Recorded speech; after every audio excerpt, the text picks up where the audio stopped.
Good morning, my dear brothers and sisters. May kanta pong itinuro sa atin nung tayo ay bata pa.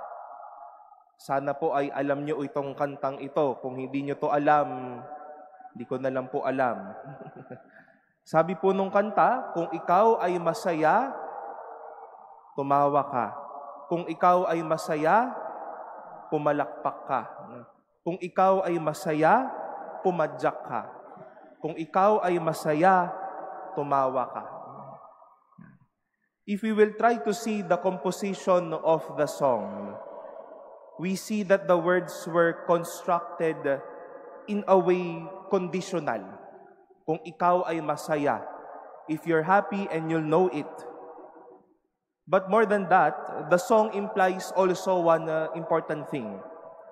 It is even inviting you to really be happy and be joyful. Masaya ka, kaya pumalakpak ka. Masaya ka, kaya ipagkasigawan mo. If you're happy, stamp your feet, so on and so forth.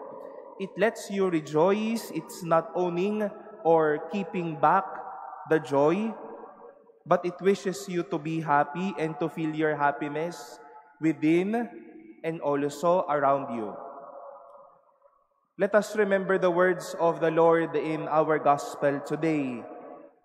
Once there's already joy in the hearts of the disciples, as if it is a mother rejoicing over the fruit of his long hours or long days of labor of her child. Nakalimutan ang sakit ng panganganak dahil nasa palad na niya yung kanyang kaligayahan.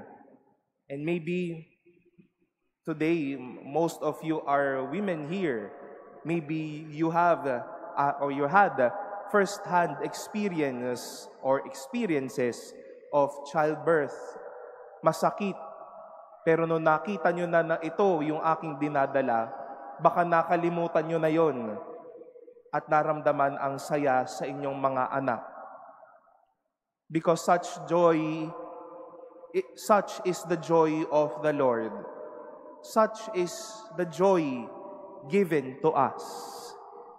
Hindi kanakaw-nakaw, deserve natin itong lahat. Joy, my dear brothers and sisters, may hopefully not remain a hope to all of us. Nais ni Jesus na maranasan at mapasa atin ang kaligayahan sa buhay na ito.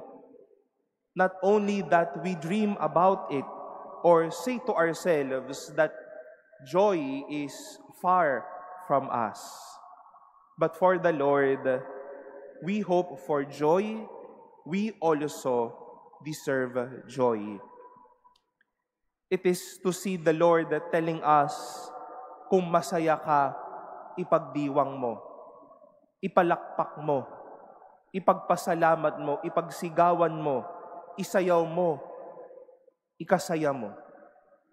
Hindi lang pinapangarap o inaasam ang kaligayahan. Nais ng Diyos na masaya tayo. Mapasa atin ito at maging regalo po ito sa bawat isa sa ating. We hope for joy. We also deserve joy. The Lord wishes this grace for us to be happy in this life, to be blessed in this life, to have the capacity to face every day. No one can grab this grace from us, lest we ourselves would find ways to take it away from us. Dahil ang nais niya, asamin ito, lumigaya tayo, ipagdiwang ito, at ipagpasalamat ito.